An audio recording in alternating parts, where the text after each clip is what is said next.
자, 수능과 모의고사에서 보통 이제 격언에 관련된 이야기가 많이 좀 나옵니다. 근데 이제 그 이번에도 수능 특강과 그다음에 2019년 11월 달에 쳤던 우리 수능에서도 35분 문제에서 격언에 관련된 이야기가 나왔거든요. 근데 격언에 관련돼서 수능이 좀 같은 결을 이야기하고 있는 것들이 있어요. 그래서 앞으로도 수능이나 모의고사 문제에서 격언에 관련된 이야기가 나오면 이거 이런 이야기를 하는 게 아닌가라고 한번 생각하시면서 읽어보세요. 다른 이야기를 하게 되어도 비교할 수 있는 어떤 기준을 갖게 되는 것도 되고, 같은 얘기면 좀 더 다른 분들보다 빠르게 읽어서 좋은 결과를 내지 않겠나 싶어서 그래요. 자, 그러면 결론부터 좀 말씀을 드리자면요. 사회학이 격언에 관련돼서는 타당성이 없다라고 보는 거죠. 그래서 invalid나, 그러니까 타당성이 없거나 또는 너무 애매모호해서 사회학에 있어서는 별로 이렇게 좋은 툴로 사용하지 않는다라고 하네요. 사실은 여러분, 격언이라는 것은 어떤 문화에 있어서 되게 지혜로운 말이라고 우리가 생각을 하고 있잖아요. 그죠?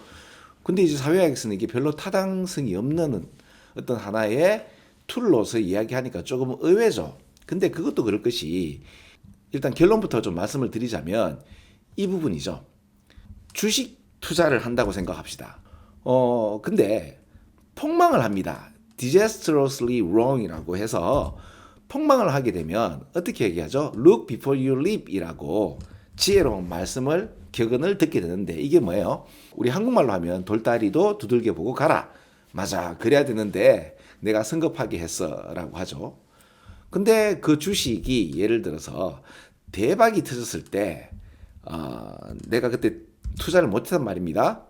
그러면 뭐라고 훈계를 하는가 하면은요, 망설인 자 기회를 놓칠 것이다. 뭐 이러는 거죠. 그렇게 되면, 자, 이 표현이 해석이 잘 안 될 거예요. 답이 1번인데, 이거 보세요. 그런 설명은 아무런 가치가 없는데 선택할 수 있는 모든 것이 포함되어 있기 때문이다. 이 말 이해가요? 이 말이 이해가 안 가는 이유가 해석이 좀 잘못되어서 그렇다고 저는 생각해요. 그런 설명이 아니고요. 여기 보시면 the explanation에서 그런 설명은이라고 할 수 있죠. 근데 여기서 이제 영어적인 설명을 드리자면 the 하고 explanation즈라는 요 말을 보셔야 돼요. 그럼 이게 무슨 말인가 하면, 주식에서 폭망하거나 대박이 났을 때는, 여러분 주식 투자하면 두 가지죠. 폭망하거나 대박 터졌을 때 주식을 투자하면 그 주식이 오르거나 또는 내리게 되는 거죠. 그러면 모든 경우가 다 포함되는 거죠. 그래서 the explanation은 여기서는 우리 학생들, 혼자 공부한 학생들한테 좀 도움이 되려고 그러면 어떻게 돼야 돼요? 위에서 제시되는 모든 설명들은, 이렇게 만약에 했으면 혼자 공부하기 굉장히 쉽고 납득이 되죠. 근데 위에서 제시되는 모든 설명들이 영어에서는 어떻게 표현되죠?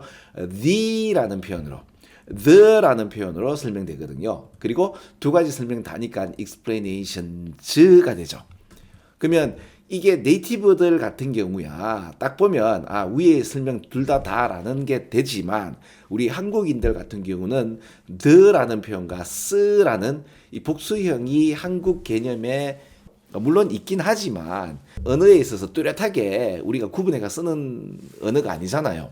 그러다 보니까 the explanations를 그냥 아무 생각 없이 넘어가는데, 그래서 해석이 잘 안 될 경우라고 보시면 돼요. 그러면 the explanations는 여기는 어떤 거죠? 폭망했을 때에 돌다리를 두들겨 보고 건너라 라는 표현과, 그 다음에 대박 터졌을 때 봐라, 왜 투자하라고 그래 망설였느냐, 망설이면 놓치지 않느냐, 기회를 가졌을 때 바로 투자할 수 있는 과감성이 있어야지. 어떻습니까? 아무리 지혜로운 말씀이라고 하더라도 어떤 특정 사회 현상을 갖다가 지혜로운 말씀으로 예측할 수 있는 어떤 근거가 많이 부족하죠. 그래, 어떨 때는 부족할 수도 있겠지만은 어떨 때는 이 모든 것이 다 설명되어 버리죠. 그래서 explain little, 거의 설명을 못하거나 anything, 뭐든 다 설명을 하기 때문에 이걸 이혈령, 비혈령이라고 우리 코에 걸면 코걸이, 귀에 걸면 귀걸이라는 동양의 속담도 있단 말이에요. 이걸 이제 사회학에서는 이혈령, 비혈령을 갖다가 뭐라고 표현하죠? 설명을 거의 하지 못하든가 모든 걸 설명하는, 그래서 타당성이 없는 또는 너무나 애매모호한이라는 표현으로 다르게 전개가 되니, 근데 그 얘기가 똑같이 여기 보세요. 수능 35번 문제도 유유상종이라고 같은 놈끼리 서로 마음이 맞단 말이에요. 근데 이제 반대인 사람이 끌린다. 어때요? 두 가지 양측 다를 다 포함하죠. 그러니까 또 보세요. Two heads are better than one이 한국말에는 배찍전도 맞들면 낫다라는, 맞나요? 근데 이게 뭐예요? Too many cooks spoil the broth가 뭐예요? 사공이 많으면 배가 산으로 올라가는, 제가 가장 좀 잘 이제 드는 은유죠. 그죠? 설명이 배가 산으로 올라가. 근데 이거 어때요? 완전 반대의 이야기가 나오죠. 그러면 5번 문장도 보시면 또 반대 얘기가 또 나온단 말입니다. 그러니까 모든 것을 다 포괄하게 된다 라는 표현에서 when they apply, 어떨 때 이게 적용되고 when they do not, 이 표현을 없죠. apply죠. 그러니까 언제 적용되고 언제 적용되지 않는가는 한국말인데, 이것도 어때요? 적용되지 않는다는 말에서 미국말은 이 말이 없단 말입니다. 그럼 이 문장 해석이 잘 힘들죠. 우리 한국말에서 앞에 말을 받는 이야기들을 이제 영어에서는 조금 우리하고 결이 다르다 보니까 해석이 잘 안 되는 게 두 가지가 있단 말이에요. 그죠? 이런 얘기도 좀 드리고, 보통 이제 수능에서 나오는 격언에 관련된 이야기는 문화적으로 굉장히 지혜로운 말씀이다라고 우리가 소중하게 여기는데, 사회학에서는 별로 이게 사용되지 않는 이유가, 모든 걸 다 포괄해버리면 어떨 때 적용되고 어떨 때 적용되지 않는가에 대해서 분명한 이야기가 없게 되었을 때는 별로 통찰력을 좀 얻을 수 있는 사회학에 있어서의 어떤 툴로 사용하기에는 조금 even less guidance니까 별로 그렇게 큰 지침서가 될 만하지 않다라고 하네요. 아, 이런 거 보면 되게 재밌죠, 그죠? 우리가 생각하는 방향과 전혀 다르게 이야기가 나오는 게 좀 놀랍죠. 자, 그래서 자, 이렇게 간단하게 두 문제를 싸잡아서 한번 설명해 봤습니다. 자, 여기까지 하고요. 또 계속해서 문제를 진행하도록 할게요. 자, 여러분 안녕.